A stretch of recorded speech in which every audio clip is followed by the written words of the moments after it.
नमस्कार, city post live में आपका स्वागत है। मैं हूं अनुराग। बड़ा मुश्किल होने वाला है। महागठबंधन के अंदर घमासान मचा हुआ है। जी हां, एनडीए के अंदर तो उपचुनाव को लेकर 2 सीटों पर बीजेपी मान गई है, क्योंकि दोनों सीटें जेडीयू की ही हैं और जेडीयू उन दोनों सीटों पर चुनाव लड़ेगी, ये भी तय हो चुका है। और ये भी लगभग प्रत्याशी भी तय हो गए हैं कि कुशेश्वर स्थान से अमन हजारी, जो पूर्व विधायक के पुत्र हैं, जो दिवंगत विधायक के पुत्र हैं, वो लड़ेंगे।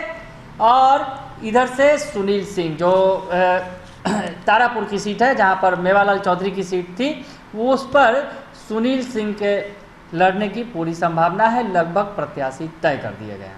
लेकिन महागठबंधन के अंदर किचकिच मचा हुआ है। जी हाँ, कांग्रेस मानने को तैयार नहीं है, क्योंकि पिछली बार कांग्रेस ने कुशेश्वर स्थान से चुनाव लड़ा था और कांग्रेस का कहना है कि उसने बेहतर प्रदर्शन भी किया था कुशेश्वर स्थान में। कुछ वोटों की कमी रह गई थी, वो हार गए थे चुनाव।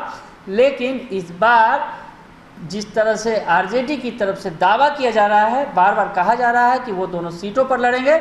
आरजेडी की तरफ से ये भी कहा जा रहा है कि चुनाव में जीत महत्वपूर्ण है और समीकरणों को देखते हुए आरजेडी को ही चुनाव लड़ना मुफीद होगा। और पिछले दिनों जिस तरह से आरजेडी सुप्रीमो की तरफ से भी बयान आ गया था, पिछले दिनों श्याम रजक जब मिले थे लालू प्रसाद यादव से, तो लालू प्रसाद यादव ने निर्देश भी दे दिया, आदेश भी दे दिया कि दोनों सीटों पर आरजेडी तैयार करे, हम दोनों सीटों पर चुनाव लड़ेंगे। इस तरह की बात कहते हुए श्याम रजक नजर आए थे। जी हाँ, और साथ ही साथ चिराग पासवान का सहयोग भी मांगा था उन्होंने, और कहा था कि चिराग पासवान महागठबंधन को मदद करे, सहयोग करे और महागठबंधन को सपोर्ट करे। इस तरह की बात लालू यादव के हवाले से श्याम रजक ने कही थी। तो ये स्पष्ट हो गया था कि आरजेडी की मंशा है इन दोनों उपचुनाव के दोनों सीटों पर वो चुनाव लड़े, कुशेश्वर स्थान और तारापुर। तेजस्वी यादव ने भी पिछले दिनों जब सभाएं की थी तो उसमें साफ अपनी मंशा जाहिर भी कर दी थी और कहा था कि हम दोनों ही सीटों पर लड़ने जा रहे हैं और ये 2 सीट अगर जीत गए तो सारे समीकरण हम बिगाड़ सकते हैं सरकार के। और उन्होंने दावा भी किया था कि ये दोनों सीटें हम जीतेंगे और उसके बाद बिहार के सारे समीकरण, जो सरकार के समीकरण हैं, क्योंकि फासला बहुत कम है, फासला बहुत ज़्यादा का नहीं है, तो ये फासला जहाँ कम होगा, अगर 2 सीटें हमारी झोली में आ गई तो बहुत बड़ा खेल होगा बिहार के अंदर। तो आरजेडी लगातार अपनी मंशा जाहिर कर रही है, बता रही है कि वो 2 सीटें जो हैं, उन 2 सीटों पर अगर जीत हासिल करनी है महागठबंधन को तो आरजेडी को लड़ना ही होगा। लेकिन कांग्रेस इस मूड में नज़र नहीं आ रही है कि वो इतनी आसानी से सीटों को छोड़ देगी। जी हाँ, कांग्रेस ने 5 सदस्यीय टीम भी गठित कर दी है, जो इन सीटों पर जाकर आकलन कर रही है कि कैसे समीकरण है, क्या स्थितियां बनेंगी, कौन से कैंडिडेट को मौका मिलना चाहिए। कांग्रेस अब जो है, कांग्रेस ने तैयारी कर रखी है कि कुशेश्वर स्थान जो उनकी सीट थी वो इतनी आसानी से छोड़ने वाले नहीं हैं। कांग्रेस ने 5 सदस्यीय टीम बना दी है। हालांकि कुशेश्वर स्थान और तारापुर दोनों जगहों पर ये टीम जा रही है और दोनों जगहों पर आकलन करेगी। तो खैर, कुशेश्वर स्थान जिसके लिए कांग्रेस अड़ी हुई है, कांग्रेस के जो बिहार प्रभारी हैं उन्होंने दावा भी ठोक दिया है। जो भक्तचरण दास हैं उन्होंने कहा है कि कांग्रेस का दावा बनता है कुशेश्वर स्थान की सीट पर, क्योंकि पिछली बार कुशेश्वर स्थान से कांग्रेस ने ही चुनाव लड़ा था। तो उस हिसाब से कुशेश्वर स्थान की सीट जो है कांग्रेस के पाले की है।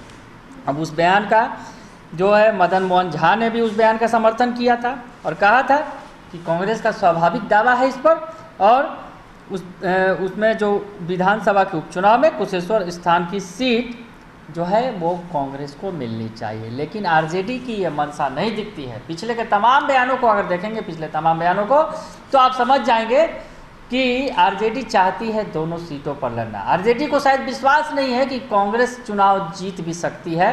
इस तरह की आरजेडी की जिस तरह से बयान है, अगर उसका आकलन करेंगे, चाहे तेजस्वी यादव के बयान हो, चाहे लालू यादव के बयान हो, या पार्टी के प्रवक्ताओं के बयान, शक्ति सिंह यादव हो, या फिर श्याम रजक हो, या फिर और भी जो तमाम नेताओं का बयान आया है, मृत्युंजय तिवारी, इन तमाम नेताओं का कहना है कि कांग्रेस को हठधर्मिता छोड़नी चाहिए और जीत के लिए जो सबसे महत्वपूर्ण समीकरण है, जीत हासिल करना, वो लक्ष्य होना चाहिए।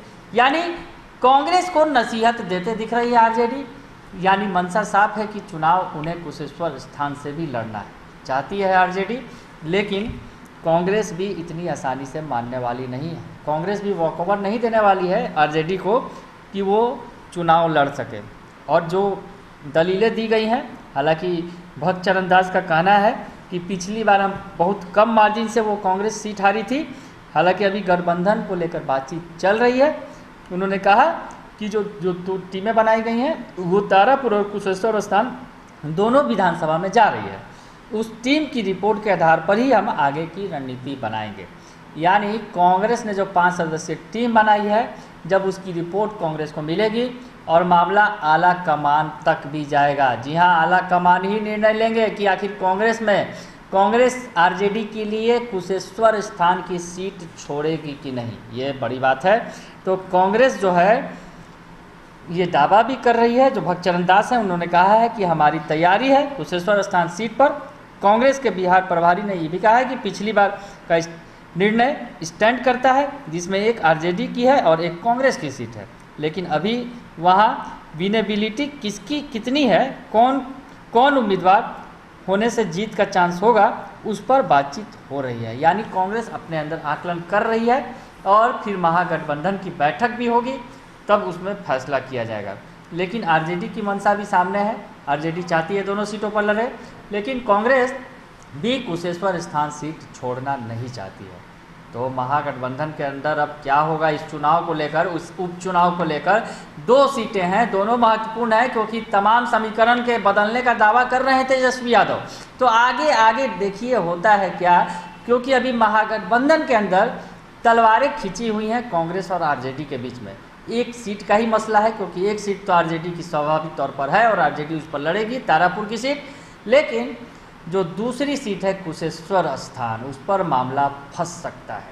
बने रहिए सिटी पोस्ट लाइव के साथ, तमाम खबरों से आपको अपडेट रखेंगे। फिलहाल के लिए इतना ही, धन्यवाद।